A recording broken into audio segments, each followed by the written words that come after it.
Magandang tanghali mga bata. Ako'y nagagalak na makita kayo muli ngayong araw. Ako si Binibining Bea Angeli L. Sumalinog at ako ang inyong guro sa Filipino ngayong araw. Kumusta ang araw ninyo mga bata? Mabuti at maganda ang iyong araw ngayon. Handa na ba kayong makinig sa ating diskusyon ngayong araw? Kung gayon, tara na't simulan na natin. Pero bago tayo magsimula, magkakaroon muna tayo ng panalangin. So, sino ang inatasang maging prayer leader natin ngayong araw? Okay, Cyril. Maraming salamat, Cyril. Muli, magandang tanghali sa inyong lahat. Meron bang liban sa ating klase ngayon, class? Wala. Mabuti naman kung ganon. Ngayon, magbibigay muna ako ng pamantayan o palatuntunin sa ating online class. Panatilihing nakamute ang microphone at siguraduhing naka-on lamang ito kapag ikaw ay sasagot. Pangalawa, ako ay nanghihikayat na i-on ang mga kamera para makita ko kung kayo ba talaga ay nakikinig at hindi kung ano-ano ang ginagawa. Pangatlo, i-click ang raised hand button kapag kayo ay sasagot. Maraming salamat mga bata. Handa na ba kayong makinig sa ating talakayan ngayon? Mahusay! So class, kayo ba ay familiar sa larong 4 pigs and 1 word? Ako'y tiyak na ito ay familiar na sa inyo. Sino sa inyo ang nakalaro na nito? Mag-react ng heart if kayo ay nakalaro na nito. Magaling! Kung gayon, meron ako ditong 4 na larawan at huhulaan ninyo kung ano ang salitang nakakonekta sa 4 na larawan. Pindutin ang raised hand button at i-unmute ang mikropono kapag gustong sumagot.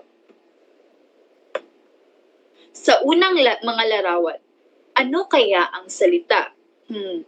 Yes, Cyril! Tama, magaling, Cyril.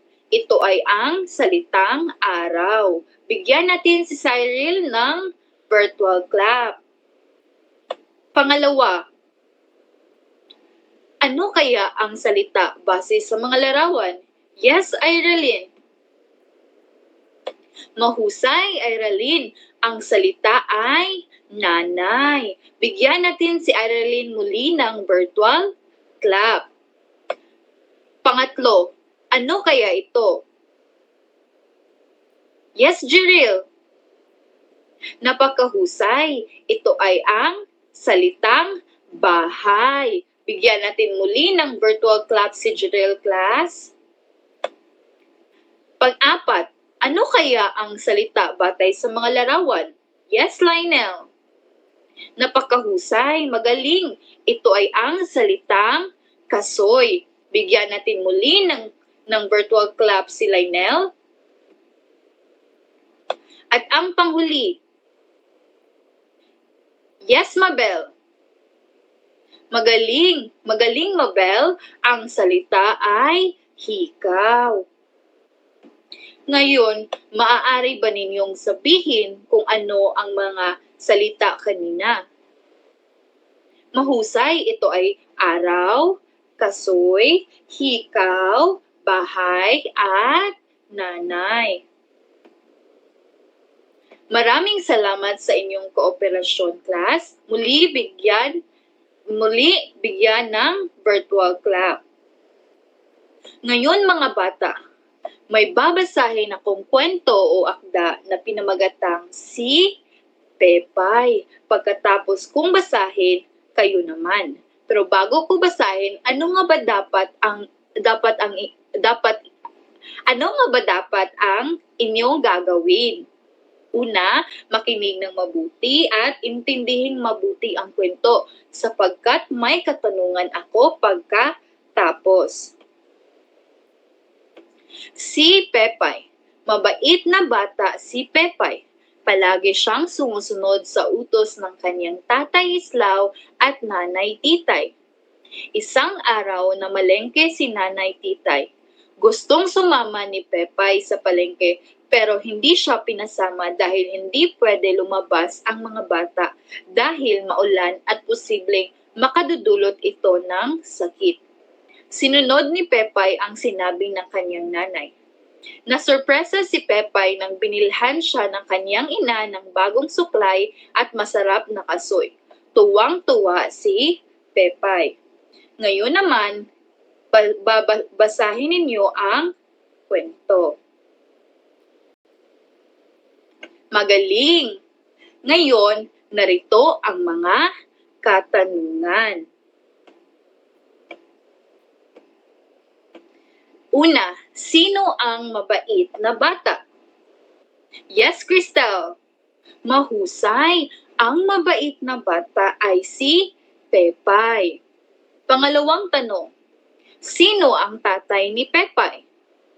Yes, Apple. Mahusay. Ang tatay ni Pepay ay si Tatay Islaw. Pangatlong tanong, sino ang nanay ni Pepay? Yes, Rika. Magaling! Ang nanay ni Pepay ay si Nanay Tetay. Pang-apat, ano-ano ang mga binili ng nanay ni Pepay? Yes, Albi! Magaling! Ang binili ni nanay ay hikaw at kasoy.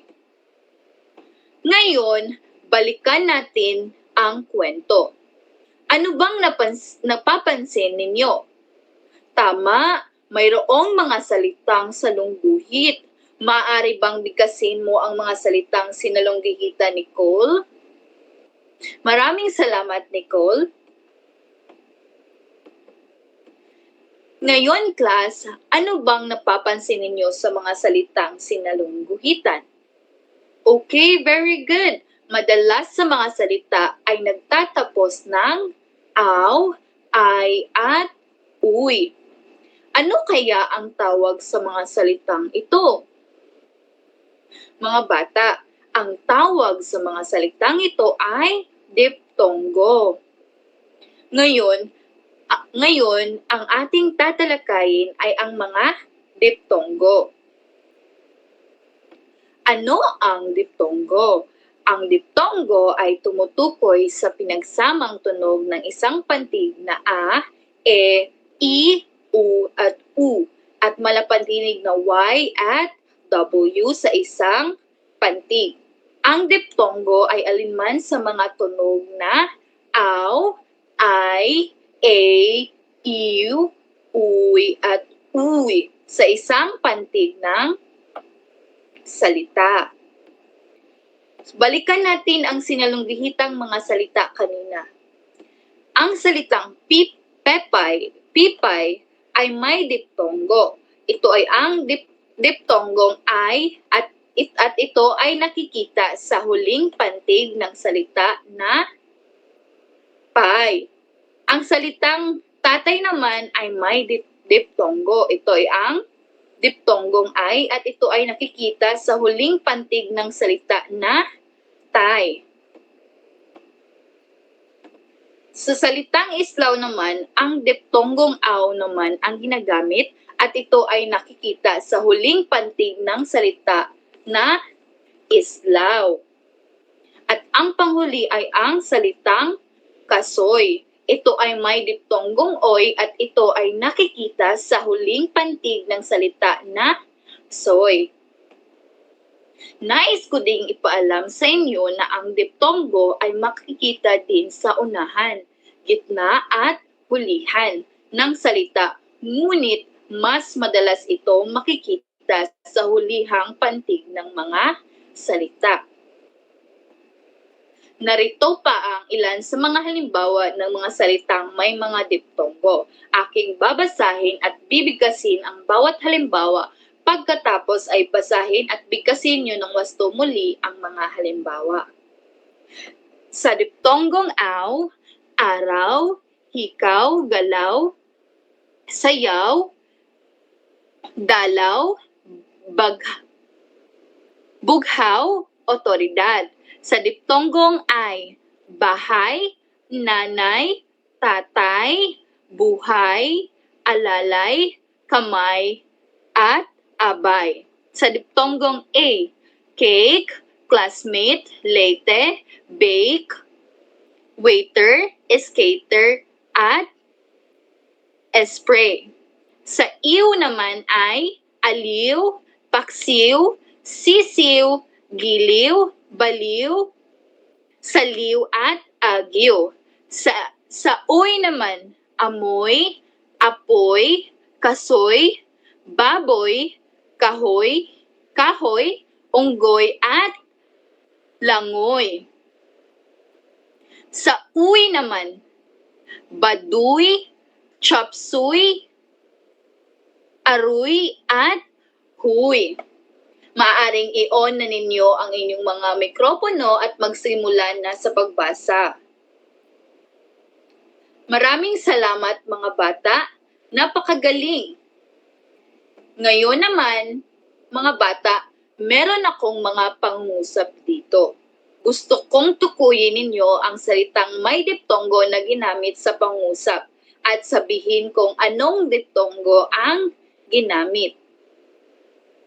Una, binilhan ako ni ate ng suklay at tali ng buhok. Ano nga ba ang may salitang may diptonggo sa pangungusap? Yes, Trisha!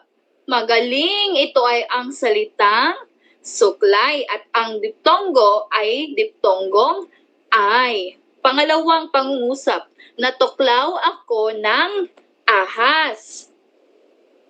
Ano nga ba ang may salitang may diptonggo sa pangungusap? Yes, Apple. Mahusay, ito ay ang salitang natuklaw at ang diptonggong ginamit ay aw. Pangatlong pangungusap, lumayo ka sa apoy, baka ka mapasok. Ano nga ba ang mga salitang may diptonggo sa pangungusap? Yes, Mabel. Mahusay, ito ay ang salitang apoy at ang diptonggong ginamit ay oy. Pang-apat na pangungusap, masarap ba ang cake na kinain mo? Ano nga ba ang may salitang may diptonggo sa pangusap? Yes, Nicole. Ito ay ang salitang cake at ang diptonggong ginamit ay A. Panglima, magdala ka ng pamaypay at payong. Ano nga ba ang may salitang may diptonggo sa pangungusap? Yes, Sheena. Tama, magaling. Ito ay ang salitang pamaypay at ang diptonggong ginamit ay.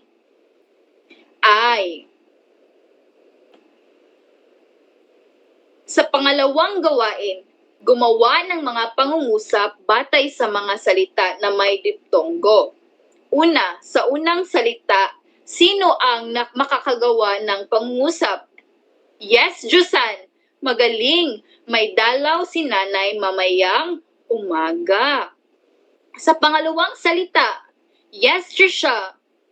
Mahusay, magaling. Ang ulam ko kanina ay gulay. Pangatlo, sa pangatlong salita, yes, Ray. Tama, magaling. Ang aming bahay ay malapit lang sa eskwelahan. Pang-apat na salita, yes, Jeril. Kami ay nag-bake ng cake kahapon. Magaling. Panglima na salita, yes, Rizal. Mahusay, mayroong unggoy sa parke. Maraming salamat mga bata. Bigyan natin muli ng virtual clap ang lahat ng sumagot at nag-participate ngayong araw. Ngayon mga bata, para malaman ko kung kayo ba ay nakikinig ng mabuti, magkakaroon tayo ng pasulit. Mayroon itong dalawang parte, ang test 1 at test 2. At sa test 1, ang gagawin lang ninyo ay sasalungguhitan ang mga salitang may diptonggo. At sa test 2, ay lumikha ng 5 pangusap na may diptonggo. Ilagay ito sa one whole sheet of paper at kopyahin at sagutan. Pagkatapos masagutan, picturean ito at ipasa sa ating Google Classroom. Mayroon kayong 15 minutos para gawin ang pagtataya. Lahat ba ay nakatapos na? Kung gayon, magaling mga bata! At para sa ating takdang aralin, magsaliksik ng iba pang halimbawa ng may salitang diptonggo na hindi pa natin natalakay at bigkasin ito kinabukasan sa harap ng klase. Ngayon, muli naway marami kayong natutunan ngayong araw mga bata.